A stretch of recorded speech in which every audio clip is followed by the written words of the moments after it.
जहाँ से हमारी कहानी खत्म हुई थी, वहीं से आज फिर शुरू होगी, लेकिन इस बार और भी ज़्यादा डरावनी, और भी ज़्यादा खौफनाक, और इस बार जंगल में सिर्फ मौत नहीं, पूरा नरसंहार होने वाला है।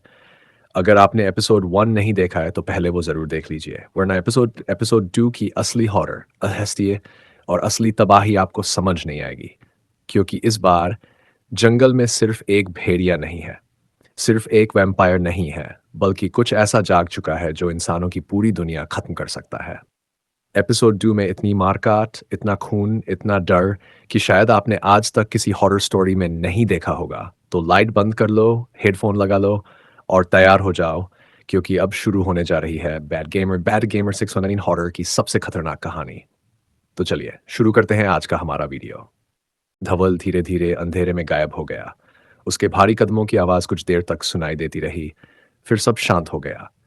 मैं विशाल अभी उसी पिंजरे में बैठा था। चारों तरफ लाशें, खून, सड़ी हुई बदबू, हर सांस लेना मुश्किल था। मैं चुपचाप बैठा सोच रहा था, ये आखिर क्या था?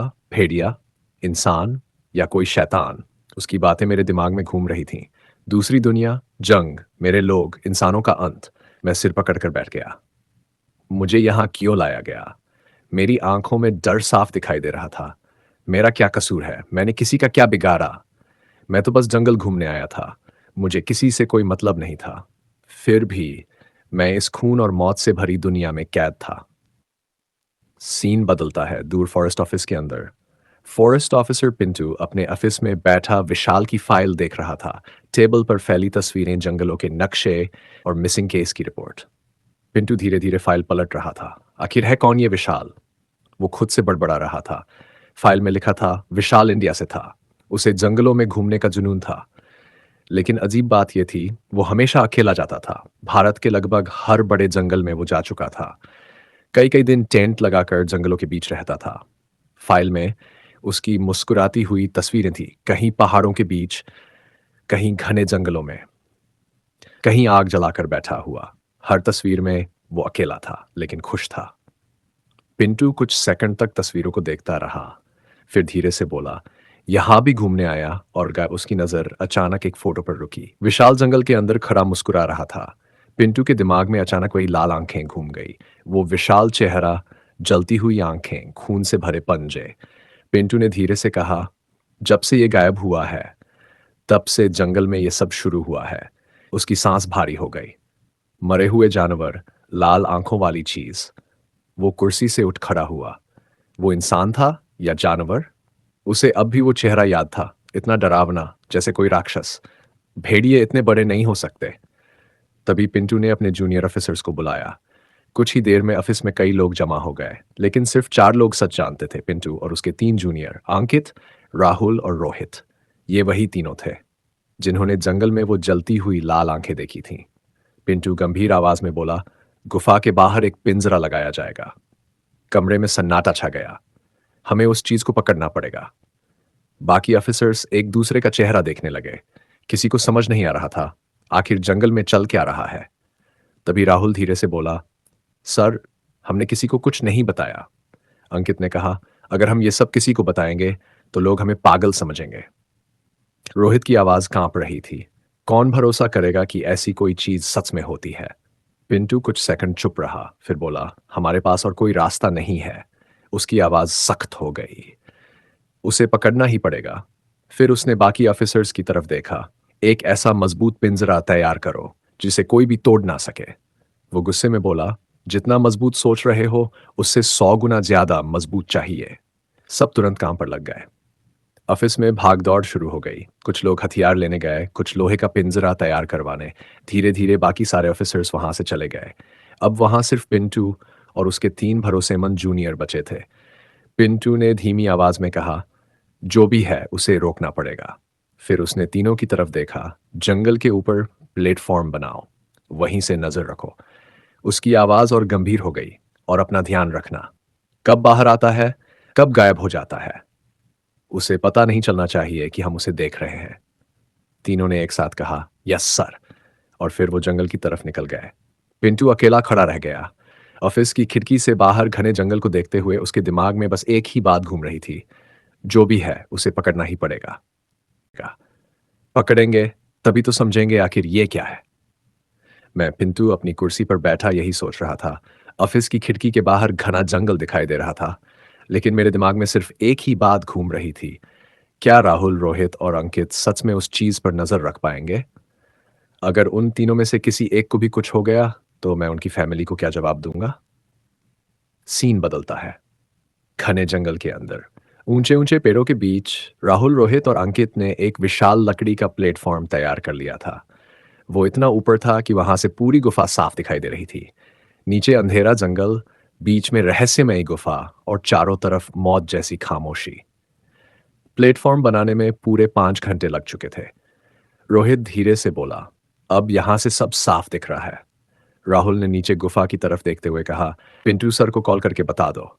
तभी रोहित बोला, अरे रुक तो जा, पहले कुछ दिखने तो दे। लेकिन अंकित तुरंत गंभीर आवाज में बोला, ये मजाक वाली चीज नहीं है, सीरियस मामला है, सर को अभी बता दो। राहुल ने सिर हिलाया और फोन मिलाया। हेलो सर, प्लेटफॉर्म तैयार है, गुफा पूरी दिख रही है और कोई हमें देख भी नहीं सकता। दूसरी तरफ पिंटू ने राहत की सांस ली। गुड जॉब, लेकिन अपना ध्यान रखना। कुछ भी हो, सबसे पहले मुझे कॉल करना। Yes sir. फिर राहुल बोला, सर, जो पिंजरा बनवाया है उसे गुफा के सामने ही रख देते हैं। अगर वो चीज बाहर निकली तो सीधे उसी में फंस जाएगी। कुछ सेकंड चुप्पी रही। फिर पिंटू बोला, तुम्हें सच में लगता है ऐसा होगा? राहुल ने जवाब दिया, हाँ सर, लेकिन पिंजरा बहुत बड़ा होना चाहिए। पिंटू हल्का मुस्कुराया। गुफा जितना बड़ा बनवाया है। तीनों एक दूसरे का चेहरा देखने लगे। तो फिर उसे वहीं सेट करो। Yes sir. पिंटू ने फोन काटा, फिर बाकी जूनियर्स की तरफ मुड़ा। तुम सबको जंगल के अंदर जाना है, पिंजरा वहीं गुफा के सामने रखना है। उसकी आवाज सख्त हो गई। राहुल, रोहित और अंकित जैसे कहें वैसा ही करना। और पिंजरा लगते ही सब वापस लौट आओ, कोई भी वहां नहीं रुकेगा। Yes sir. कुछ ही देर में भारी ट्रकों के जरिए वो विशाल लोहे का पिंजरा जंगल की तरफ ले जाया गया। पिंजरा इतना बड़ा था कि उसमें हाथी भी बंद हो सकता था, और इतना मजबूत कि उसे देखकर ही डर लगे। पिंटू ऑफिस में अकेला खड़ा सोच रहा था, जो भी है इस बार बच नहीं पाएगा। सीन बदलता है।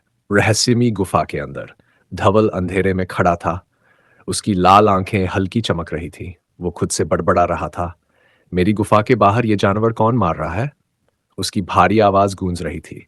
अगर वो मुझे मिल जाए तो शायद कुछ पता चले। धवल धीरे धीरे आगे बढ़ा। मुझे इतना पता है वो इंसान नहीं है। उसने विशाल की तरफ देखा, जो अब भी पिंजरे में बैठा था।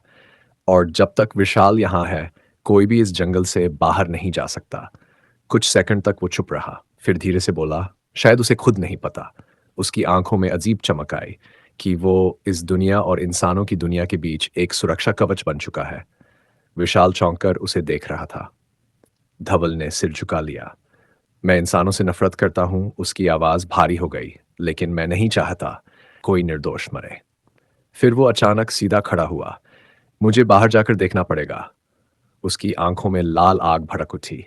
कौन ये सब कर रहा है? तभी वो जोर जोर से दहाड़ने लगा। उसकी हड्डियां मुड़ने लगीं, कड़क कड़क, पूरा शरीर बदल रहा था। कुछ ही पलों में वो फिर उसी विशाल भेड़िए के रूप में बदल चुका था। उसने गुफा के अंदर बने प्राचीन दरवाजे की तरफ देखा। उस दरवाजे को पार करने से पहले एक मंत्र बोलना पड़ता था। धवल ने भारी आवाज में वो प्राचीन मंत्र बोला और धीरे धीरे विशाल दरवाजा खुलने लगा। धवल गुफा से बाहर निकल आया। जंगल में अजीब सन्नाटा था, लेकिन तभी उसे सामने कुछ अजीब महसूस हुआ। कुछ विशाल, उससे भी बड़ा। धवल रुका। उसकी लाल आंखें अंधेरे में चमकीं। फिर वो आगे बढ़ा और अचानक धड़ाम, वो किसी चीज के अंदर फंस गया। चारों तरफ लोहे की मोटी सलाखें थीं। एक विशाल पिंजरा। धवल कुछ सेकंड शांत खड़ा रहा, फिर वो हल्का सा मुस्कुराया। मुझे कैद करेंगे ये इंसान? उसने अपने विशाल पंजों से पिंजरे पर वार किया। धाड़! पूरा जंगल कांप उठा। लेकिन पिंजरे पर सिर्फ हल्का निशान आया। सलाखें टूटी नहीं। धवल की आंखों में हैरानी चमकी। बहुत मजबूत है। वो चाहता तो पूरी ताकत से तोड़ सकता था, लेकिन उसने नहीं तोड़ा। वो बस धीरे धीरे पिंजरे के बीच में जाकर बैठ गया और इंतजार करने लगा। सीन बदलता है। ऊपर प्लेटफॉर्म पर राहुल, रोहित और अंकित ने सब देख लिया था। रोहित घबराकर बोला, वो फंस गया। अंकित की सांसें तेज हो गई। मुझे लगा अभी पिंजरा टूट जाएगा, लेकिन पिंजरा सही सलामत था। राहुल ने तुरंत फोन निकाला। हेलो सर, दूसरी तरफ पिंटू ने फोन उठाया। हाँ बोलो। राहुल लगभग चिल्लाते हुए बोला, सर वो जो भी चीज थी हमने उसे पकड़ लिया, आप जल्दी जंगल में आए। वो गुफा के सामने पिंजरे में बंद है, बहुत बड़ा है, बहुत डरावना, लेकिन अभी शांत बैठा हुआ है। फोन के दूसरी तरफ पिंटू के चेहरे पर धीरे धीरे मुस्कान आने लगी। उसने धीमे से कहा, अब मजा आएगा, अब मजा आएगा। मैं पिंटू अपनी गाड़ी लेकर तेजी से जंगल की तरफ बढ़ रहा था। चेहरे पर अजीब सी खुशी थी। कई दिनों से जो डर, तनाव और रहस्य मेरे दिमाग में घूम रहा था, मुझे लग रहा था उसका जवाब आखिर मिल गया है।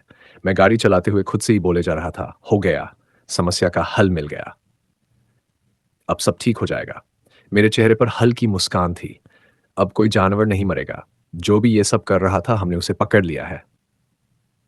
घना जंगल सड़क के दोनों तरफ पीछे छूटता जा रहा था, लेकिन मेरे अंदर अब डर कम और उत्सुकता ज्यादा थी। एक बार जाकर देख तो लूं, मैं बड़बड़ा रहा था। आखिर है क्या वो? इंसान, जानवर या कुछ और? करीब 1-2 घंटे बाद मैं आखिर गुफा के पास पहुंच गया। जंगल असामान्य रूप से शांत था। ना कोई पक्षी, ना कोई जानवर, सिर्फ हवा की आवाज। मैं धीरे धीरे आगे बढ़ा और फिर मेरी नजर उस विशाल पिंजरे पर पड़ी। मैं वहीं रुक गया। मेरे शरीर में ठंड दौड़ गई, क्योंकि पिंजरे के अंदर जो बैठा था उसे देखकर मुझे खुद अपनी आंखों पर भरोसा नहीं हुआ। वो बीचों बीच बैठा था, बिल्कुल वैसे जैसे कोई इंसान आराम से बैठता है, लेकिन वो इंसान नहीं था। उसकी लाल आंखें अंधेरे में जल रही थीं। ऐसा लग रहा था जैसे उनमें से आग निकल रही हो। विशाल शरीर, नुकीले पंजे, काले खून से सने बाल और लगभग 8 या 9 फुट लंबा डरावना रूप। मैंने धीरे से कहा, ऐसा जानवर मैंने आज तक नहीं देखा। तभी राहुल, रोहित और अंकित मेरे पास आ गए। तीनों के चेहरे पर डर साफ दिखाई दे रहा था। राहुल धीमी आवाज में बोला, सर, जब से ये पिंजरे में आया है तब से बस ऐसे ही बैठा हुआ है। रोहित ने कहा, अगर ये सामान्य जानवर होता तो अब तक पिंजरा तोड़ने की कोशिश करता, गर्जता, चिल्लाता, कुछ तो करता। अंकित ने कांपती आवाज में कहा, लेकिन ये कुछ नहीं कर रहा। तीनों की नजरें उस चीज पर टिक गई, बस बैठा हुआ है। और जब जब हम इसकी आंखों में देखते हैं। राहुल की आवाज धीमी पड़ गई, बहुत डर लगता है सर। कुछ सेकंड तक सब चुप रहे। फिर रोहित धीरे से बोला, हमें तो ऐसा लग रहा है। उसने निगलते हुए कहा, यह पकड़ा नहीं गया। मेरी नजर फिर उस विशाल भेड़िए पर गई। वो अब भी शांत बैठा था। फिर धीरे धीरे उसके चेहरे पर मुस्कान आने लगी, एक डरावनी, ठंडी मुस्कान। रोहित फुसफुसाया, ऐसा लग रहा है सर जैसे ये खुद चलकर पिंजरे में आया हो। मेरे शरीर में सिहरन दौड़ गई। मैंने ध्यान से उसे देखा। उसकी आंखें सीधे हमारी तरफ देख रही थी, जैसे वो हमारी हर बात समझ रहा हो। मैंने धीरे से कहा, ये इंसान नहीं है। तीनों मेरी तरफ देखने लगे। मैंने फिर उसकी तरफ देखा, लेकिन मेरी आवाज भारी हो गई। ये हमारी सारी बातें सुन रहा है। वो विशाल भेड़िया अब भी मुस्कुरा रहा था। ना गुस्सा, ना डर, ना बेचैनी, बस शांत। जैसे उसे पहले से पता हो कि ये पिंजरा उसे रोक नहीं सकता। मैंने धीरे से कहा, ये हम चारों पर हंस रहा है। और उसी पल पिंजरे के अंदर बैठे उस विशाल भेड़िए की लाल आंखें और ज्यादा चमक उठी, ज्यादा चमक उठी। पिंजरे के अंदर बैठा वो विशाल भेड़िया बिल्कुल शांत दिखाई दे रहा था, लेकिन अंदर ही अंदर मैं धवल सब समझ रहा था। जब मैं अपने भेड़िए वाले रूप में होता हूं, तब अब मैं इंसानों की तरह बोल नहीं सकता। मेरे मुंह से सिर्फ दहाड़ निकलती है, गर्ज, चिल्लाहट, ठीक वैसे जैसे किसी जंगली जानवर की। लेकिन इसका मतलब ये नहीं था कि मुझे कुछ समझ नहीं आता। मैं सब सुन सकता था। कौन क्या बोल रहा है, किसके दिल में कितना डर है, कौन झूठ बोल रहा है, सब सब। मेरी सुनने की शक्ति सामान्य नहीं थी। 65 सालों से मैं ऐसी अनगिनत चीजों का सामना करता आया था। इंसान ये सोच रहे थे कि उन्होंने मुझे पकड़ लिया है, और मैं उन्हें देखकर मुस्कुरा रहा था। कितनी छोटी सोच है इनकी, ये मुझे कैद करेंगे। लेकिन तभी मेरी लाल आंखों की चमक अचानक बदल गई, क्योंकि मुझे महसूस हुआ कुछ बहुत खतरनाक। गुफा की तरफ कोई तेजी से बढ़ रहा था। मैं तुरंत सतर्क हो गया। मेरी नाक हवा को सूंघ रही थी, मेरे कान जंगल की हर आवाज पकड़ रहे थे, और फिर मुझे उसकी मौजूदगी का एहसास हुआ। मैंने धीरे धीरे सिर उठाया। नहीं, मेरे अंदर बेचैनी बढ़ने लगी। वो इंसान भी नहीं। उसकी मौजूदगी में एक अजीब पुरानी गंध थी, जैसे कोई प्राचीन चीज जो सदियों से जिंदा हो। मैं समझ गया, वो मेरी ही तरह था, बहुत पुराना, बहुत शक्तिशाली, लेकिन वो भेड़िया नहीं था। मेरी आंखों की आग और तेज हो गई। मैंने पिंजरे के बाहर खड़े चारों इंसानों को देखा। पिंटू, राहुल, रोहित और अंकित। उन्हें कुछ पता नहीं था। उन्हें लग रहा था सब उनके कंट्रोल में है। लेकिन असली खतरा अब इस जंगल की तरफ आ रहा था। मैं उन्हें चेतावनी देना चाहता था, कहना चाहता था, भाग जाओ, अभी, इसी वक्त कुछ बहुत खतरनाक आने वाला है। लेकिन मैं बोल नहीं सकता था। मैं अपने भेड़िए वाले रूप में था। मैंने पूरी ताकत से दहाड़ लगाई। धाड़! इतनी भयानक दहाड़ कि पूरा जंगल कांप उठा। पेड़ों से पक्षी उड़ गए। हवा तक रुक गई। मैं लगातार दहाड़ता जा रहा था। राहुल डरकर पीछे हट गया। रोहित कांपती आवाज में बोला, सर, ये अचानक ऐसे क्यों चिल्ला रहा है? अंकित ने पिंजरे को पकड़ा। लगता है पिंजरा तोड़ देगा। लेकिन मैं पिंजरा तोड़ने की कोशिश नहीं कर रहा था। मैं उसे रोक रहा था। जो भी चीज जंगल की तरफ बढ़ रही थी, मेरी दहाड़ सुनकर कुछ सेकंड के लिए रुक गई। फिर उसकी दिशा बदल गई। मेरी आंखों में हल्की राहत आई। मैं समझ गया, उसने मेरी मौजूदगी महसूस कर ली है और वो फिलहाल पीछे हट गया है। मैं धीरे धीरे शांत हो गया। लेकिन मेरे अंदर बेचैनी अब भी थी, क्योंकि मैं जानता था वो फिर आएगा, और अगली बार शायद मैं उसे रोक ना पाऊं। पिंजरे के बाहर खड़े इंसान अभी भी डरे हुए थे। उन्हें लग रहा था मैं उन्हें डराने की कोशिश कर रहा हूं। लेकिन सच्चाई कुछ और थी। मैंने इन चारों की तरफ देखा। अगर मैं यहां ना होता, तो जो चीज अभी जंगल की तरफ आ रही थी, वो इन चारों को कब का मार चुकी होती। वो इन चारों को कब का मार चुकी होती। जंगल के बीच उस विशाल लोहे के पिंजरे के अंदर बैठा हुआ वो भयानक भेड़िया अब लगातार गुर्रा रहा था। उसकी लाल आंखें अंधेरे में आग की तरह चमक रही थीं। हर दहाड़ के साथ आसपास के पेड़ कांप उठते। हवा भारी होती जा रही थी। ऊपर आसमान तक अजीब सा दबाव महसूस हो रहा था। राहुल डरकर 2 कदम पीछे हट गया। उसकी आवाज कांप रही थी। सद, आपने देखा? उसने पिंजरे की तरफ उंगली की। अभी तक तो ये बिल्कुल शांत बैठा था, अब अचानक से चिल्लाने लगा, गुर्राने लगा। उसकी सांसें तेज हो चुकी थीं। तभी रोहित घबराकर बोला, इतनी जोर से दहाड़ रहा है, मुझे लगा मेरी सांस ही रुक जाएगी। उसने अपना सीना पकड़ा। दिल की धड़कन रुक गई थी कुछ सेकंड के लिए। ऐसा लगा अभी हार्ट अटैक आ जाएगा। पिंजरे के अंदर बैठ धवल फिर दहाड़ा, धाड़!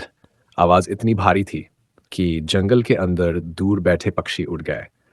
अंकित लगभग चिल्ला पड़ा, अगर ये और देर तक ऐसे चिल्लाता रहा तो हम यहीं मर जाएंगे सर। उसके माथे पर पसीना बह रहा था।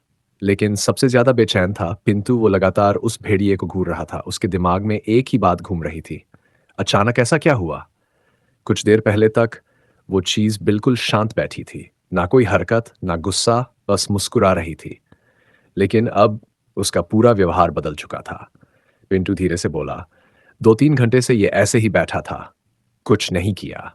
फिर अचानक उसने पिंजरे की तरफ देखा। अचानक दहाड़ने क्यों लगा? उसकी आवाज गंभीर हो गई। मुझे ये सब बिल्कुल सामान्य नहीं लग रहा। चारों की नजरें अब उस विशाल भेड़िए पर थीं। और तभी वो फिर शांत हो गया। पूरा जंगल कुछ सेकंड के लिए बिल्कुल चुप हो गया। सिर्फ हवा चल रही थी। पिंजरे के बीच बैठा धवल धीरे धीरे अपना सिर उठाता है और सीधे उनकी तरफ देखने लगता है। फिर उसके चेहरे पर वही डरावनी मुस्कान वापस आ गई, ठंडी, धीमी, लेकिन इंसानों जैसी। राहुल की रीढ़ में सिहरन दौड़ गई। वो धीरे से बोला, सर, ये हमें देखकर मुस्कुरा रहा है। रोहित तुरंत बोला, हम तीनों को नहीं। उसने निगलते हुए कहा, हम चारों को। कुछ सेकंड के लिए कोई कुछ नहीं बोला। पिंटू की आंखें उस भेड़िए पर टिकी हुई थीं। फिर उसने धीरे से कहा, जानवर। उसकी आवाज भारी हो गई। क्या जानवर भी ऐसे मुस्कुराते हैं? तीनों जूनियर्स के पास कोई जवाब नहीं था। उनके चेहरे पर सिर्फ डर था, क्योंकि जितनी देर वो उस चीज को देख रहे थे, उतना ही उन्हें वो सिर्फ कोई जंगली जानवर नहीं था। वो समझ रहा था उनकी बातें, उनका डर, उनकी हर हरकत, और सबसे डरावनी बात, वो ऐसा देख रहा था जैसे उसे पहले से पता हो कि आगे क्या होने वाला है। सीन बदलता है। रात गहरी हो चुकी थी। जंगल से दूर बने फॉरेस्ट डिपार्टमेंट ऑफिस के अंदर बाकी सारे जूनियर ऑफिसर्स बैठे हुए थे। कई घंटे तक उस विशाल पिंजरे को तैयार करने के बाद सब थक चुके थे। किसी के हाथ में चाय थी, कोई कुर्सी पर बैठा सांस ले रहा था। लेकिन ऑफिस के अंदर अजीब बेचैनी फैली हुई थी, क्योंकि जंगल में जो कुछ चल रहा था, उसके बाद अब कोई भी खुद को सुरक्षित महसूस नहीं कर रहा था। तभी टक टक दरवाजे के बाहर किसी के कदमों की आवाज आई। सबकी नजरें दरवाजे की तरफ घूम गई। धीरे धीरे ऑफिस का दरवाजा खुला और अंदर आई एक लड़की। इतनी खूबसूरत कि कुछ सेकंड के लिए कमरे में बैठे सारे ऑफिसर्स बस उसे देखते रह गए। लंबे काले बाल, सफ़ेद चमड़ी, हल्की लाल आँखें और चेहरे पर अजीब शांत मुस्कान। पूरा ऑफिस कुछ पल के लिए खामोश हो गया। एक ऑफिसर धीरे से बोला, "इतनी रात में आपको क्या काम है यहाँ?" लेकिन उस लड़की ने कोई जवाब नहीं दिया। वो बस धीरे-धीरे उसकी तरफ बढ़ती रही। ऑफिसर थोड़ा असहज होकर पीछे हटने लगा। "मैडम, आप सुन रहे हैं?" और तभी छा आक! उस लड़की का हाथ सीधा उस ऑफिसर के गले के आर-पार निकल गया। दीवार पर खून के छींटे फट पड़े। कमरे में बैठे बाकी लोग चीख उठे। ऑफिसर की आंखें खुली रह गई। उसके मुंह से आवाज तक नहीं निकली। फिर उस लड़की ने मुस्कुराते हुए उसकी गर्दन पूरी घुमा दी। कड़क! और लाश जमीन पर गिर गई। पूरा ऑफिस दहशत में जम गया। ये क्या है? लेकिन अब बहुत देर हो चुकी थी। वो लड़की अचानक जानवरों जैसी रफ्तार से दौड़ी दौड़ी और फिर किसी का हाथ उखाड़ दिया, किसी की टांगें तोड़ दी, किसी का पेट फाड़कर आंतें बाहर निकाल दी। पूरा ऑफिस चीखों से भर गया। खून दीवारों पर बह रहा था। लाशें जमीन पर गिरती जा रही थीं, लेकिन वो लड़की बस मुस्कुरा रही थी, जैसे उसे इस कत्लेआम में मजा आ रहा हो। उसने एक मरे हुए ऑफिसर का हाथ उठाया और उसके बहते खून को धीरे-धीरे चाटने लगी। उसकी आंखें लाल हो चुकी थी। वो इंसान नहीं लग रही थी। वो किसी वैम्पायर जैसी थी। उसने आंखें बंद करके खून पिया और मुस्कुराकर बोली, "बहुत दिनों बाद।" उसकी आवाज भारी और ठंडी थी। इंसानी खून पीने को मिला है। ऑफिस में अब कोई जिंदा नहीं बचा था। चारों तरफ सिर्फ खून, लाशें और मौत की बदबू। वो लड़की धीरे-धीरे बाहर निकली और जंगल की तरफ बढ़ने लगी। रात का अंधेरा उसे निगलता जा रहा था, लेकिन तभी दूर जंगल के अंदर से एक भयानक दहाड़ गूंजी। धाड़! जंगल कांप उठा। वो लड़की अचानक रुक गई। उसकी आंखें सिकुड़ गई। ये उसने ध्यान से सुना। फिर उसके चेहरे की मुस्कान धीरे-धीरे गायब हो गई। बहुत खतरनाक, उसने धीमी आवाज में कहा, "और मुझसे भी ज्यादा ताकतवर।" उसकी आंखों में पहली बार डर दिखाई दिया। फिर वो हल्का हंसी। "अच्छा हुआ मैंने दिशा बदल ली।" वो जंगल की तरफ देखते हुए बोली, "अगर मैं उस गुफा के पास चली जाती, जहां मैंने उन मरे हुए जानवरों की लाशें छोड़ी थीं, तो शायद मेरा खेल वहीं खत्म हो जाता।" हवा तेज चलने लगी। उस लड़की ने धीरे से आसमान की तरफ देखा, तो जंगल में उसकी आवाज और धीमी हो गई। "हम जैसे और भी हैं।" कुछ सेकंड तक वो चुप रही, फिर बोली, "वो वैम्पायर नहीं था।" उसने अपनी उंगलियों पर लगा खून चाटा। आवाज से तो उसकी लाल आंखें चमक उठीं। वो भेड़िया लग रहा था। फिर उसका चेहरा गंभीर हो गया, लेकिन बहुत पुराना, बहुत रहस्यमयी और शापित। उसने हल्की सांस ली। "मैंने बहुत सारे भेड़िए मारे हैं, लेकिन ऐसी दहाड़।" उसकी आवाज धीमी पड़ गई, "मैंने आज तक नहीं सुनी।" कुछ पल के लिए उसकी आंखों में डर साफ दिखाई दिया। उस दहाड़ को सुनकर उसने जंगल के अंधेरे की तरफ देखा। एक पल के लिए मुझे भी डर लग गया। रात के अंधेरे में खड़ी वो रहस्यमयी लड़की धीरे-धीरे पीछे हटने लगी। उसकी लाल आंखों में अब भी उस दहाड़ की गूंज थी। वो खुद से बड़बड़ा रही थी, "मुझे इस भेड़िए से दूर ही रहना होगा।" उसकी आवाज में पहली बार सावधानी थी। "साधारण भेड़िया नहीं है ये, शैतानी भेड़िया है।" उसने अपनी उंगलियों पर लगा खून चाटा।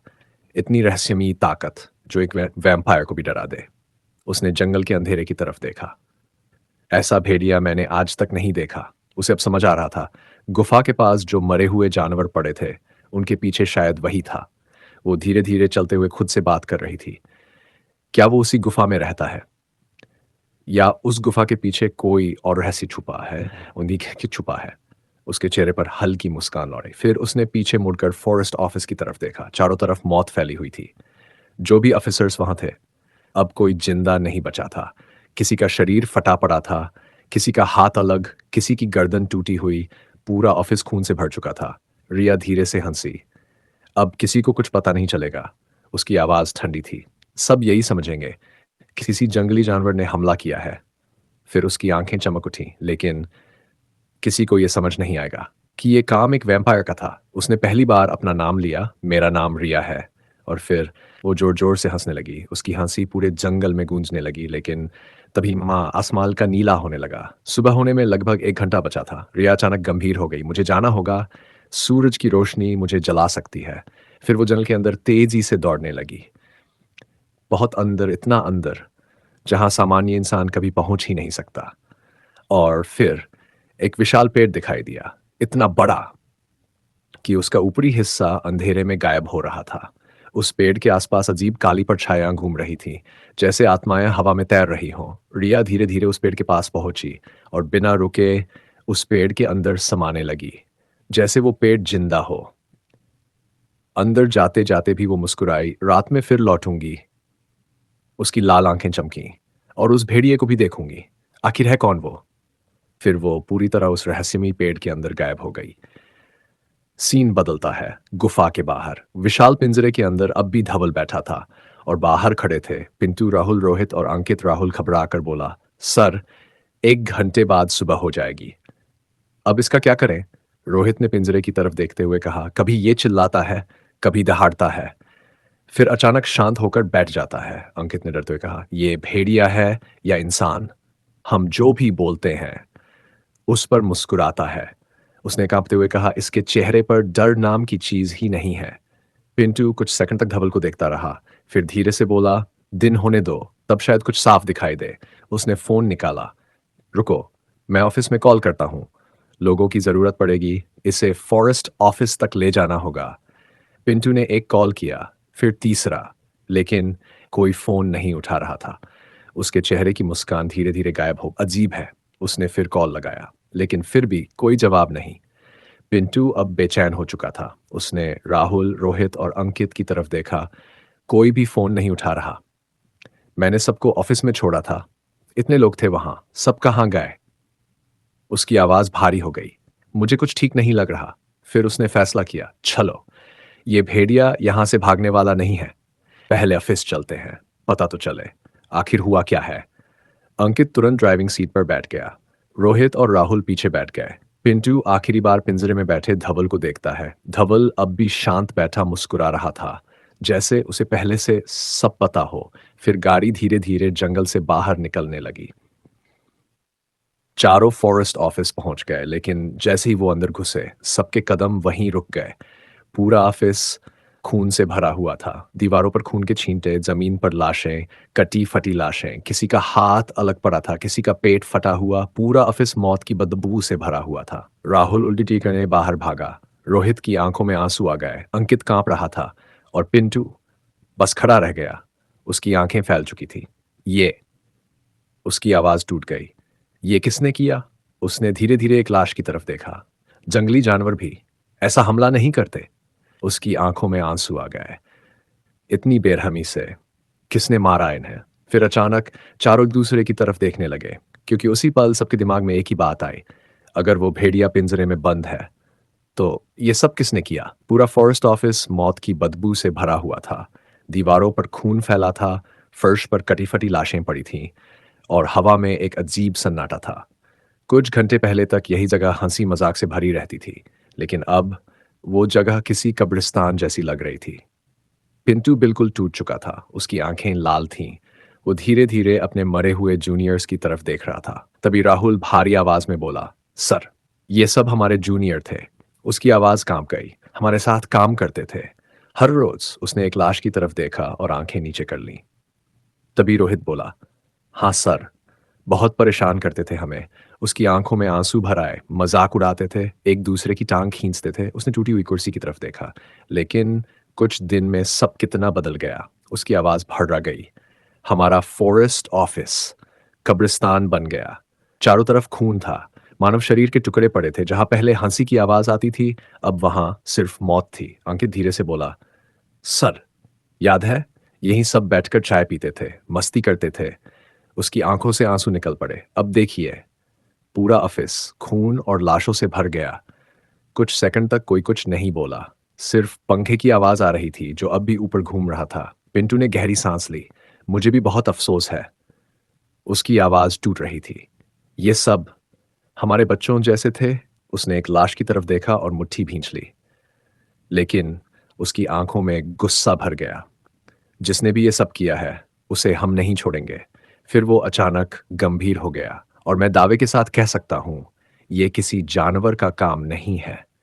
तीनों जूनियर्स उसकी तरफ देखने गए, क्योंकि वो भी अब यही महसूस कर रहे थे। ये हमला बहुत सोच समझ कर किया गया था, जैसे किसी इंसान ने किया हो या किसी ऐसी चीज ने जो इंसानों से भी ज्यादा खतरनाक हो। पिंटू ने फोन निकाला, उसके हाथ हल्के कांप रहे थे। उसने नंबर मिलाया। कुछ सेकंड बाद फोन उठ गया। दूसरी तरफ से भारी आवाज आई। हाँ, मोहित सिंघानिया बोल रहा हूँ, पिंटू ने खुद को संभालते हुए कहा। फॉरेस्ट ऑफिस की तरफ टीम भेज दीजिए। यहाँ उसकी आवाज धीमी पड़ गई। बहुत सारे ऑफिसर्स मारे जा चुके हैं। कुछ सेकंड तक चुप्पी रही।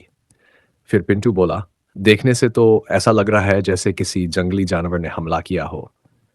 फोन के दूसरी तरफ कुछ पल खामोशी रही। फिर मोहित सिंघानिया की आवाज आई। मैंने पहले से 3 ऑफिसर्स तैनात कर रखे हैं। वो किसी भी समय वहां पहुंच सकते हैं। फिर भी मैं तुरंत कॉल करके उन्हें बता देता हूं। वो सिचुएशन संभाल लेंगे। पिंटू ने धीरे से कहा, यस सर, और फोन काट दिया। फोन करते ही ऑफिस के अंदर फिर वही डरावना सन्नाटा छा गया। चारों खामोश खड़े थे, लेकिन उनके दिमाग में अब एक नई बात घूम रही थी। अगर यह हमला उस पिंजरे वाले भेड़िए ने नहीं किया तो जंगल में अभी भी कोई और मौजूद था। सीन बदलता है। घने जंगलों से कई किलोमीटर दूर बने पुलिस स्टेशन के अंदर रात पूरी तरह खत्म हो चुकी थी। खिड़की से हल्की धूप अंदर आने लगी थी, लेकिन मोहित सिंघानिया के चेहरे पर बेचैनी साफ दिखाई दे रही थी। उसके सामने टेबल पर कई फाइलें खुली पड़ी थीं। एक तरफ विशाल की मिसिंग फाइल, दूसरी तरफ जंगल की तस्वीर और तीसरी तरफ फॉरेस्ट ऑफिस पर हुए हमले की शुरुआती रिपोर्ट। मोहित की उंगलियां धीरे धीरे टेबल पर चल रही थीं। उसका दिमाग बहुत तेजी से काम कर रहा था। कुछ तो गलत था, बहुत गलत। उसने तुरंत फोन उठाया और उन 3 अंडरकवर ऑफिसर्स को कॉल लगाया जिन्हें उसने कई दिन पहले जंगल में तैनात किया था। कुछ सेकंड तक फोन बजता रहा। फिर, यस सर, धीमी आवाज आई। मोहित तुरंत गंभीर हो गया। मैंने तुम्हें वहां तैनात किया। कई दिन हो गए, लेकिन तुम लोगों ने अब तक मुझे कुछ बताया क्यों नहीं? आखिर जंगल में चल क्या रहा है? फोन की दूसरी तरफ कुछ सेकंड तक खामोशी रही, जैसे वो ऑफिसर बोलने से पहले खुद को संभाल रहा हो। फिर उसकी कांपती आवाज सुनाई दी। सर, जो मैं बताने वाला हूं उस पर आपको भरोसा करना ही पड़ेगा। मोहित की आंखें सिकुड़ गई। बोलो। उधर से भारी सांसों की आवाज आई। फिर ऑफिसर बोला, जंगल के अंदर एक शैतान जैसा भेड़िया है, बहुत बड़ा। अभी वो एक विशाल पिंजरे में कैद है। हम तीनों अपनी आंखों से देख रहे हैं। मोहित कुछ सेकंड चुप रह गया। उसे लगा शायद ऑफिसर डर के कारण कुछ भी बोल रहा है, लेकिन अगली बात सुनकर उसके चेहरे का रंग बदल गया। सर, उसकी आंखों में से आग निकल रही है। सचमुच की आग, लाल ज्वाला। इतने बड़े पंजे मैंने आज तक नहीं देखे। कोई भी इंसान उसे सामने से देखे तो डर के मारे वहीं मर जाए। पुलिस स्टेशन के अंदर बैठे मोहित की पकड़ फोन पर और मजबूत हो गई। वो अब मजाक में नहीं ले रहा था।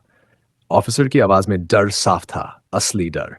फिर ऑफिसर धीरे से बोला, और सर, उस गुफा के बाहर बहुत सारे जानवरों की लाशें पड़ी हैं, ऐसी हालत में जैसे किसी ने उन्हें फाड़कर फेंक दिया हो। लेकिन सबसे अजीब बात, उसकी आवाज और धीमी हो गई। फॉरेस्ट ऑफिसर पिंटू और उनके 3 जूनियर्स जब वहां नहीं थे, तब हम छुपकर सब देख रहे थे।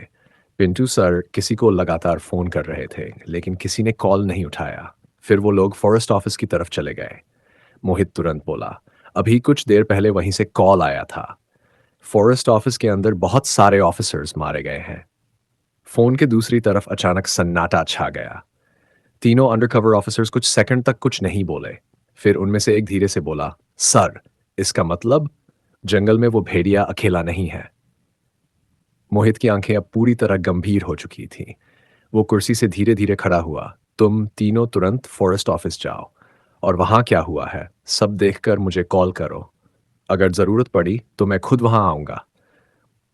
तभी ऑफिसर लगभग घबराकर बोला, नहीं सर, आप मत आइए। यहाँ जो कुछ चल रहा है वो नॉर्मल नहीं है। अगर बाहर लोगों को पता चल गया तो पूरे देश में हाहाकार मच जाएगा।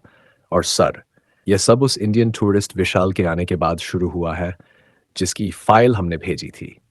मोहित की आंखें धीरे धीरे विशाल की फाइल पर टिक गईं। उसके दिमाग में अचानक कई बातें जुड़ने लगीं। विशाल, जंगल, गुफा, लाल आंखें, मरे हुए जानवर और अब मैसेकर। उधर ऑफिसर की आवाज फिर सुनाई दी। सर, वो जो भेड़िया है वो पिंजरे के बीचों बीच बैठा रहता है, चुपचाप हमारी बातें सुनता रहता है। और ऑफिसर की आवाज कांप गई। ऐसा लगता है जैसे उसे हमारी हर बात समझ में आती हो। वो हमें देखकर मुस्कुराता है। मोहित के चेहरे पर पहली बार हल्का डर दिखाई दिया, लेकिन उसने खुद को संभाला। तुम लोग उसका वीडियो बनाओ, सब रिकॉर्ड करो और तुरंत फॉरेस्ट ऑफिस जाओ। वहां पहुंचकर मुझे कॉल करना। कोई गलती मत करना। Yes sir. फोन कट गया। सीन बदलता है घने जंगल के अंदर। तीनों अंडरकवर ऑफिसर्स तेजी से फॉरेस्ट ऑफिस की तरफ बढ़ रहे थे। चारों तरफ पेड़ों के बीच अजीब सन्नाटा फैला हुआ था। सिर्फ उनके कदमों की आवाज सुनाई दे रही थी। तभी एक ऑफिसर धीरे से बोला, जो कुछ जंगल में चल रहा है तुम्हें कहीं से नॉर्मल लग रहा है? दूसरा ऑफिसर तुरंत बोला, वो कोई जानवर नहीं है, वो शैतान है। तीसरा हंसने की कोशिश करता है, लेकिन उसकी आवाज कांप रही थी। अगर हम किसी को ये सब बताएंगे तो लोग हमें पागल समझेंगे। 2006 चल रहा है और हम बोल रहे हैं कि जंगल में आग वाली आंखों वाला भेड़िया है। तीनों कुछ सेकंड चुप हो गए। फिर उनमें से एक धीरे से बोला, लेकिन जो हमने अपनी आंखों से देखा है उसे जुटलाएं भी कैसे? तीनों अंडरकवर ऑफिसर्स जंगल के रास्ते तेजी से फॉरेस्ट ऑफिस की तरफ बढ़ रहे थे। घना जंगल, ऊंचे पेड़ और उनके बीच फैला हुआ अजीब सन्नाटा। हवा भी जैसे धीरे चल रही थी। तभी एक ऑफिसर फिर बोला, मेरा कहने का मतलब ये नहीं है कि हमने कुछ देखा नहीं। हमने अपनी आंखों से देखा है। लेकिन प्रैक्टिकली सोचो, अगर हम बाहर किसी को बताएंगे तो कौन भरोसा करेगा? उसने पीछे जंगल की तरफ देखा। ड्यूथियम V6 में अगर हम बोलेंगे कि जंगल में आग वाली आंखों वाला शैतानी भेड़िया घूम रहा है तो लोग हमें पागल समझेंगे। दूसरा ऑफिसर धीरे से बोला, और अगर वो वीडियो भी देख ले तो कहेंगे एडिटेड है। तीसरा ऑफिसर कांपती आवाज में बोला, लेकिन जो हमने देखा वो सपना नहीं था। तीनों कुछ सेकंड चुप हो गए। फिर पहला ऑफिसर बोला, छोड़ो ये सब, हमें जल्दी फॉरेस्ट ऑफिस पहुंचना चाहिए। वहां जाकर पता तो चले आखिर क्या हुआ है। वे धीरे धीरे बात करते हुए आगे बढ़ते रहे। लगभग 1 घंटे बाद उन्हें दूर फॉरेस्ट ऑफिस दिखाई दिया। लेकिन आज वहां कुछ अलग था। बहुत अलग। पूरी जगह डरावनी खामोशी में डूबी हुई थी। न कोई आवाज, न कोई हलचल, सिर्फ हवा में फैली हुई खून और सड़ते मांस की बदबू। तीनों ऑफिसर्स धीरे धीरे अंदर बढ़े। जैसे जैसे वो ऑफिस के पास पहुंच रहे थे उनकी सांसें भारी होती जा रही थी। फिर उन्होंने अंदर कदम रखा और अगले ही पल तीनों वहीं जम गए। उनकी आंखें फैल गई, चेहरे का रंग उड़ गया। पूरा फॉरेस्ट ऑफिस कसाईखाने से भी ज्यादा डरावना लग रहा था। किसी का सिर धड़ से अलग पड़ा था, किसी का हाथ किसी का कई फीट दूर पड़ा था, किसी का पेट फटा हुआ था, आंतें बाहर लटक रही थी। किसी के शरीर के 2 टुकड़े हो चुके थे, कहीं सिर्फ उंगलियां पड़ी थीं, कहीं खून से लथपथ हड्डियां। दीवारों पर खून के छींटे ऐसे फैले थे जैसे किसी ने पूरे ऑफिस में मौत को फेंक दिया हो। फर्श पर इतना खून था कि जूते फिसल रहे थे। हवा में सड़ते मांस और ताजे खून की इतनी भयानक बदबू थी कि सांस लेना मुश्किल हो रहा था। तीनों अंडरकवर ऑफिसर्स के हाथ कांपने लगे। उनमें से एक ने जैसे ही एक ऑफिसर की आधी कटी लाश देखी, वो तुरंत बाहर भागा। बाकी 2 भी उसके पीछे निकल गए और बाहर आते ही तीनों जोर जोर से उल्टियां करने लगे। उनकी आंखों से पानी निकल रहा था, गले जल रहे थे। उन्होंने अपनी पूरी जिंदगी में इतना डरावना दृश्य कभी नहीं देखा था। तभी पीछे से भारी आवाज आई, हो गई उल्टी? तीनों ने मुड़कर देखा। सामने पिंटू खड़ा था, उसके साथ राहुल, रोहित और अंकित भी थे। पिंटू ने अपने जूनियर्स की तरफ देखा। इनको पानी दो, मुंह धुलवाओ। राहुल तुरंत पानी की बोतल लेकर आया। तीनों पुलिस ऑफिसर्स कांपते हाथों से पानी पीने लगे। उनमें से एक धीरे से बोला, ये इंसानों का काम नहीं है। दूसरा ऑफिसर बोला, और न ही किसी जानवर का। कोई जानवर इंसानों को इस तरह नहीं मार सकता। इतनी नफरत, इतनी बेरहमी, ये कुछ और है। कुछ सेकंड तक खामोशी रही। फिर अचानक पिंटू, रोहित और अंकित चारों एक साथ बोले, हमें पता है।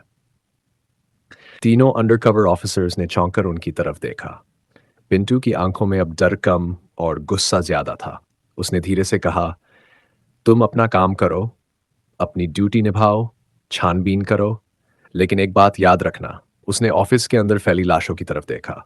जिसने भी ये सब किया है उसे हम जिंदा नहीं छोड़ेंगे। उसकी आवाज और भारी हो गई, क्योंकि अब हमें भी समझ आ चुका है ये काम किसी इंसान का नहीं है। फॉरेस्ट ऑफिस के बाहर भारी सन्नाटा फैला हुआ था। चारों तरफ मौत की बदबू, खून और अंदर पड़ी हुई लाशें।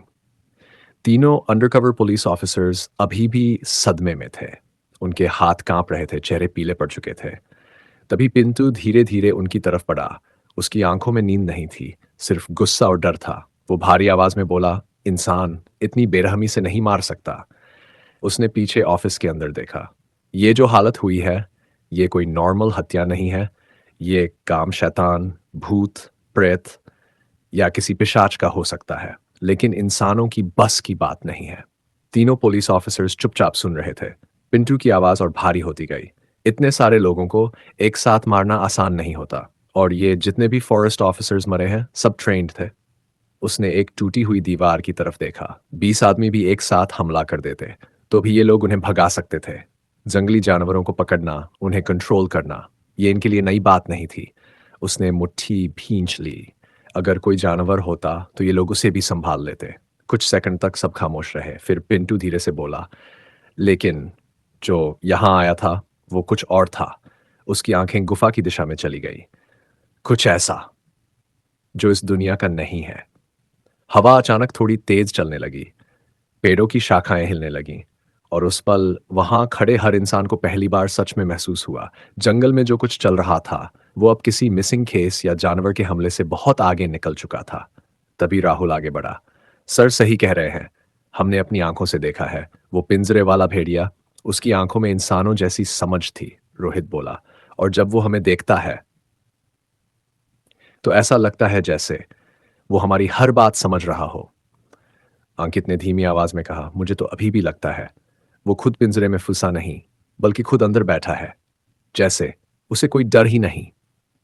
तीनों अंडरकवर ऑफिसर्स एक दूसरे का चेहरा देखने लगे। अब उन्हें भी धीरे धीरे यकीन होने लगा था, यह मामला नॉर्मल नहीं है, बिल्कुल भी नहीं। तभी पिंटू ने गंभीर आवाज में कहा, तुम लोग अपना काम करो, छानबीन करो, जो सबूत मिले उन्हें कलेक्ट करो, और जंगल के अंदर क्या चल रहा है वो हम देखेंगे। उसने आखिरी बार ऑफिस के अंदर खून से भरी लाशों की तरफ देखा। लेकिन याद रखना, अब ये सिर्फ इन्वेस्टिगेशन नहीं रही, अब ये जंग है किसी ऐसी चीज के खिलाफ जिसे हम अभी तक समझ भी नहीं पाए हैं। फॉरेस्ट ऑफिस के बाहर खड़े सभी लोगों के चेहरों पर डर साफ दिखाई दे रहा था। सुबह हो चुकी थी, लेकिन उस जगह का माहौल अब भी रात जैसा लग रहा था। हवा भारी थी, चारों तरफ मौत की गंध फैली हुई थी। अंदर पड़े हुए ऑफिसर्स की लाशें अभी भी हर किसी के दिमाग में घूम रही थीं। तभी पिंटू ने गहरी सांस ली और धीरे धीरे बोला, ये सब नॉर्मल पब्लिक से दूर रहना चाहिए। सब उसकी तरफ देखने लगे। उसकी आवाज अब पहले से ज्यादा गंभीर थी। अगर बाहर लोगों को पता चल गया कि जंगल में पूरा इलाका डर से पागल हो जाएगा। उसने फॉरेस्ट ऑफिस के अंदर की तरफ देखा। इतनी सारी लाशें मिली हैं, फॉरेस्ट ऑफिसर्स मारे जा चुके हैं, लेकिन ये बात बाहर नहीं जानी चाहिए।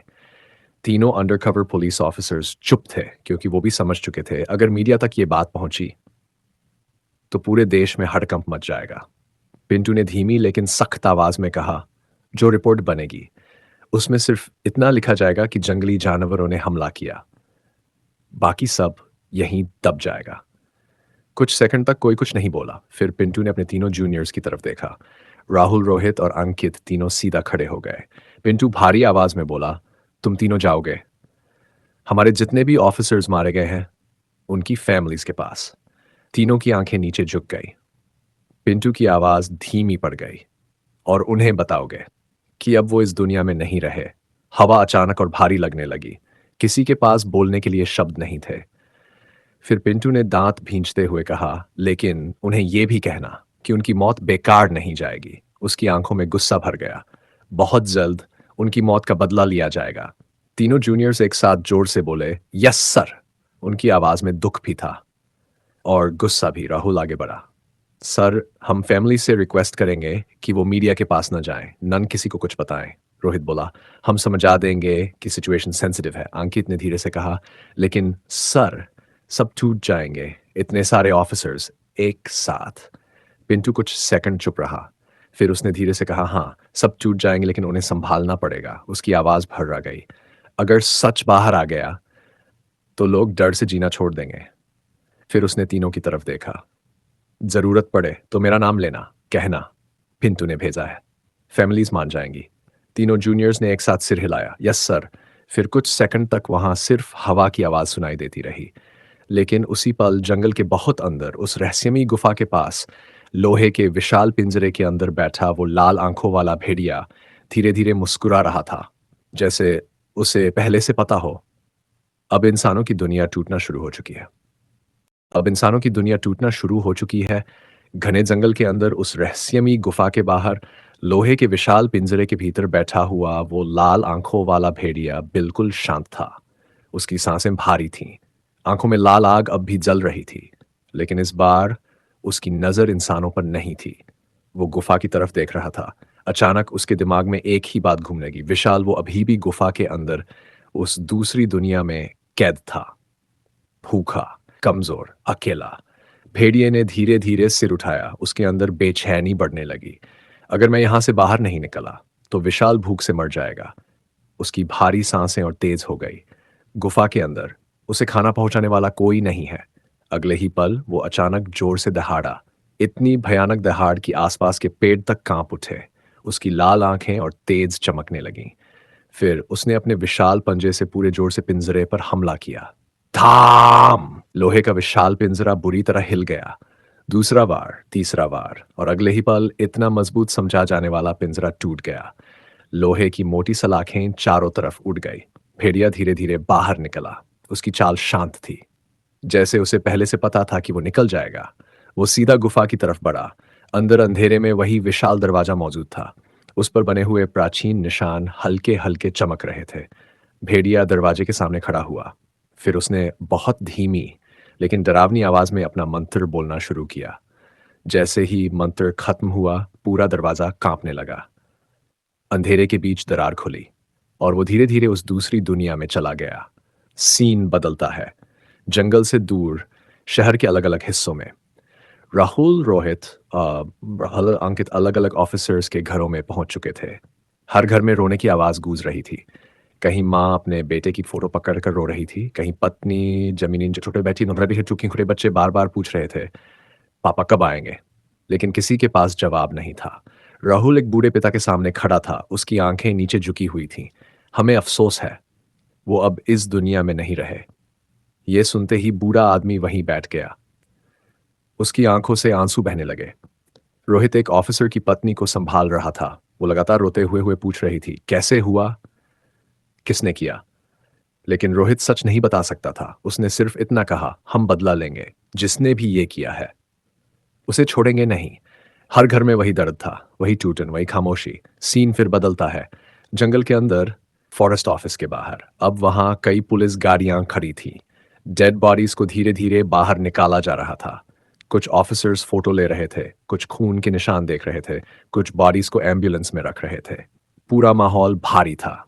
तीनों अंडरकवर पुलिस ऑफिसर्स अब सब संभाल रहे थे। तभी पिंटू धीरे धीरे उनकी तरफ आया। उसका चेहरा गुस्से और दुख से भरा हुआ था। एक ऑफिसर बोला, सर, जो होना था वो हो चुका। बाकी पुलिस फोर्स आ चुकी है।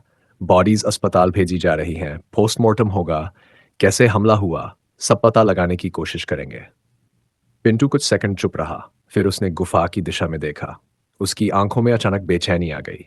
वो भेड़िया, उसने धीरे से कहा, मुझे देखना होगा वो अभी भी वहां है या नहीं। तीनों अंडरकवर ऑफिसर्स उसकी तरफ देखने लगे। पिंटू ने उनकी तरफ मुड़कर कहा, तुम लोग यहां सब संभालो। अगर जरूरत पड़े अगर तो इस नंबर पर कॉल करना। मैं गुफा के पास जा रहा हूं, देखकर आता हूं वहां क्या चल रहा है और वो अब क्या कर रहा है। तीनों ऑफिसर्स ने सिर हिलाया। ठीक है सर, आप ध्यान से जाए। पिंटू धीरे धीरे अपनी गाड़ी की तरफ बढ़ा। उसके कदम भारी थे। दिल के अंदर गुस्सा भी था, डर भी और एक अजीब बेचैनी भी। वो गाड़ी में बैठा, इंजन स्टार्ट किया और अकेला जंगल की तरफ निकल पड़ा। उसे नहीं पता था जिस गुफा की तरफ वो जा रहा है वहां अब सिर्फ एक भेड़िया नहीं, बल्कि उससे भी ज्यादा खतरनाक चीज उसका इंतजार कर रही थी। रात का अंधेरा अब पूरा जंगल निकल चुका था। चारों तरफ सिर्फ झिंगुरों की आवाज, ठंडी हवा और उस टूटे हुए विशाल पिंजरे की चरमराती लोहे की सलाखें। मैं पिंटू अपनी गाड़ी की हेडलाइट उस टूटे पिंजरे पर डाले खड़ा था। दिल के अंदर गुस्सा भी था, डर भी और पछतावा भी। वही पिंजरा जिसे बनवाते वक्त हमने कहा था, इसे कोई नहीं तोड़ सकता। लेकिन अब वो पिंजरा ऐसे फटा पड़ा था, जैसे किसी ने लोहे को कागज की तरह फाड़ दिया हो। मैं धीरे धीरे आगे बढ़ा। लोहे की मुड़ी हुई मोटी सलाखों को हाथ से छुआ। उन पर गहरे पंजों के निशान थे, इतने गहरे जैसे किसी मशीन ने काटा हो। मेरे हाथ कांप गए। ये आखिर था क्या? मैं खुद से बुदबुदाया। तभी पीछे से एक औरत की आवाज आई, तुम इंसान हो?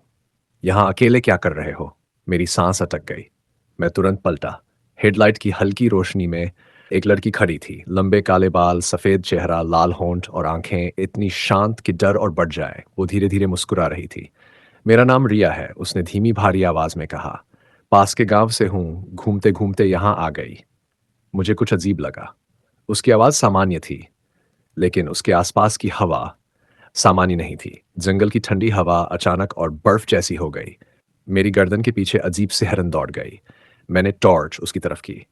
मैडम, आपको रात में यहाँ नहीं आना चाहिए। आपको पता भी है यहाँ क्या? मैं अपनी बात पूरी करता, उससे पहले उसकी आंखें बदलने लगीं। पहले लाल, फिर पूरी काली, फिर लाल, फिर काली, जैसे उसकी आंखों के अंदर कोई आग जल रही हो। मेरे कदम अपने आप पीछे हट गए। तभी उसके होंठ धीरे-धीरे खुले और अंदर से 2 लंबे नुकीले दाँत बाहर निकल आए। मेरे पूरे शरीर में बिजली दौड़ गई। तुम कौन हो? मेरी आवाज़ काँप रही थी। वो मुस्कुराई, इतनी डरावनी मुस्कान कि मेरी उँगलियाँ सुन्न पड़ गई। मैं तुम्हारी मौत हूँ। उसकी आवाज़ अब इंसानों जैसी नहीं थी, गहरी, भारी और अंदर तक चीर देने वाली। जैसे मैंने तुम्हारे ऑफिस में सबको मारा, वो धीरे-धीरे मेरी तरफ बढ़ने लगी। वैसे ही अब तुम्हारी बारी है। मेरी आंखें फट गई। तूने मेरे ऑफिस वालों को मारा? मेरे अंदर का डर अचानक गुस्से में बदल गया। मैं भागकर गाड़ी के पास पहुंचा, कमर से बंदूक निकाली। हाथ कांप रहे थे, लेकिन मैंने ट्रिगर दबा दिया। धड़ाम! गोली सीधे उसके सिर में लगी। उसका सिर फट गया। खून, मांस, हड्डियां सब हवा में उछल गए। मैं पूरी ताकत से चिल्लाया, मेरे लोगों को मारोगी तू? लेकिन वो गिरी नहीं। उसकी बॉडी उसी जगह खड़ी रही, बिल्कुल स्थिर। मेरे हाथ सुन्न हो गए। फिर मैंने वो देखा जो इंसानी दिमाग समझ ही नहीं सकता। उसके कटे हुए सिर की जगह धीरे-धीरे नया मांस उगने लगा। हड्डियां बन रही थीं, त्वचा वापस जुड़ रही थी, आंखें फिर से बन रही थीं। सिर्फ कुछ सेकंड में उसका पूरा चेहरा पहले जैसा हो गया। वो फिर मुस्कुराई और गोली चलाओ, वो मेरी तरफ बढ़ती हुई बोली। मुझे अच्छा लगता है। मेरे हाथ कांपने लगे। मैंने लगातार 3 गोलियां और चलाईं। धड़ाम, धड़ाम, धड़ाम। गोलियां उसके सीने, पेट, गर्दन में लगीं। हर जगह गहरे जख्म बने। लेकिन अगले ही पल सब अपने आप भरने लगे, जैसे उसे कभी चोट लगी ही नहीं थी। मेरी सांसें टूटने लगीं। तुम हो क्या? वो मेरे बिल्कुल सामने आ गई। उसकी आंखें अब पूरी लाल थीं, दांत बाहर निकले हुए, चेहरे पर खून और होंठों पर मुस्कान। मेरे दांत देखकर वो फुसफुस, क्या लगता है?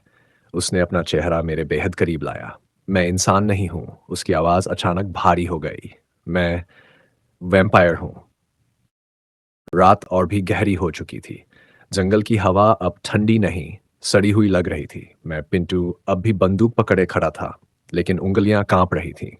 मेरे सामने खड़ी वो चीज रिया इंसान नहीं थी। उसकी लाल आंखें अंधेरे में जल रही थीं।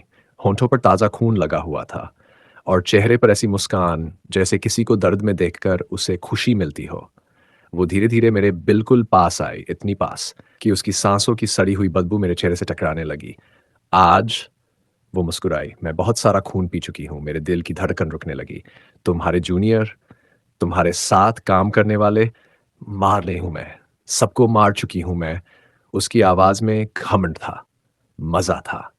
जैसे इंसानों को मारना उसके लिए खेल हो। मेरी आंखों में आंसू आ गए। मेरे दिमाग में ऑफिस का वो दृश्य घूमने लगा। कटे हुए हाथ, फटी हुई बॉडी, खून से भरी दीवारें, मेरे अपने लोग। रिया मेरी आंखों में देखकर हंसने लगी। तुम्हें पता है सबसे ज्यादा मजा कब आता है? मैं चुप था। डर, गुस्सा, सब सब अंदर फंसा हुआ था। जब कोई अंदर से टूटता है, वो बोली। तुम पहले से मरे हुए पिंटू, अब बस तुम्हारा शरीर बाकी है। मेरे हाथ की बंदूक नीचे झुकने लगी। रिया मेरे चारों तरफ घूमते हुए बोली, तुम्हें अभी नहीं मारूंगी। तुम जिंदा रहोगे और अपनी दुनिया को टूटते हुए देखोगे। तभी उसने अपनी जेब से काले रंग की राख जैसी कोई चीज निकाली, घुटनों के बल जमीन पर बैठ गई और अजीब भाषा में मंत्र पढ़ने लगी। उसकी आवाज इंसानी नहीं लग रही थी। हर शब्द के साथ जंगल की हवा भारी होती जा रही थी। खड़ा, वेष्टा, नाल, सुराम, काले, राक्ष। मुझे कुछ समझ नहीं आ रहा था। तभी उसने वो काली राख जमीन में दबा दी और अगले ही पल पूरा जंगल कांप उठा। जमीन के अंदर से चर्रड़ जैसी आवाज आने लगी। पेड़ों की जड़ें हिलने लगीं। हवा अचानक जहरीली बदबू से भर गई। मैं पीछे हट गया। ये ये क्या कर रही हो तुम? रिया ने धीरे धीरे अपना चेहरा ऊपर उठाया और तभी मेरे सामने एक विशाल पेड़ काला पड़ने लगा। उसकी हरी पत्तियां सड़ने लगीं। तना काला हो गया। छाल गलने लगी और उसे ऐसी बदबू आने लगी जैसे हजारों लाशें एक साथ सड़ रही हों। मैं डर के मारे जम गया। पेड़ के अंदर से काली परछाइयां निकलने लगीं, लंबी टेढ़ी धुएं जैसी आकृतियां, जैसे किसी पेड़ की आत्मा दर्द में तड़प रही हो। वो परछाइयां हवा में घूमने लगीं। पूरा जंगल अजीब फुसफुसाहटों से भर गया। बचाओ, हमें छोड़ दो, जल रहा है। मैंने अपने कान बंद कर लिए। रिया, ये तुमने क्या किया? मैं पूरी ताकत से चिल्लाया। जंगल को क्या हो रहा है? रिया धीरे धीरे खड़ी हुई। उसकी आंखें अब पहले से ज्यादा चमक रही थीं। धीरे धीरे वो मुस्कुराई। पूरा जंगल खत्म हो जाएगा। मैंने देखा, जहां वो राख जमीन में गई थी, वहां से काली सरन फैल रही थी, जैसे कोई बीमारी जमीन के अंदर दौड़ रही हो। घास काली पड़ रही थी, पेड़ सूख रहे थे, हवा जहरीली हो रही थी। रिया ने दोनों हाथ फैलाए। जंगल बहुत बड़ा है, इसे खत्म होने में समय लगेगा, लेकिन जब ये खत्म होगा। वो मेरी तरफ मुड़ी। उसकी मुस्कान और चौड़ी हो गई। फिर तुम्हारी दुनिया की बारी आएगी। तो दोस्तों, यहीं पर ख़त्म होता है हमारा एपिसोड 2, लेकिन असली डर अभी शुरू हुआ है, क्योंकि एपिसोड 3 होने वाला है और भी ज़्यादा डरावना और भी ज़्यादा खौफनाक और इतना ज़्यादा स्केरी कि शायद आप रात में अकेले ये कहानी सुन भी ना पाओ। अब जंगल में सिर्फ मौत नहीं फैलेगी, बल्कि इंसानों की दुनिया टूटना शुरू होगी। तो कमेंट करके ज़रूर बताइए आपको एपिसोड 2 कैसा लगा। और अगर आप चाहते हो एपिसोड 3 जल्दी आए, तो अभी के अभी वीडियो को लाइक, शेयर और सब्सक्राइब कर लीजिए हमारे YouTube channel bad gamer 619 horror, क्योंकि एपिसोड 3 में वो चीज़ सामने आने वाली है जिससे धवल भी डरता है। तो मिलते हैं बहुत जल्द एपिसोड 3 में।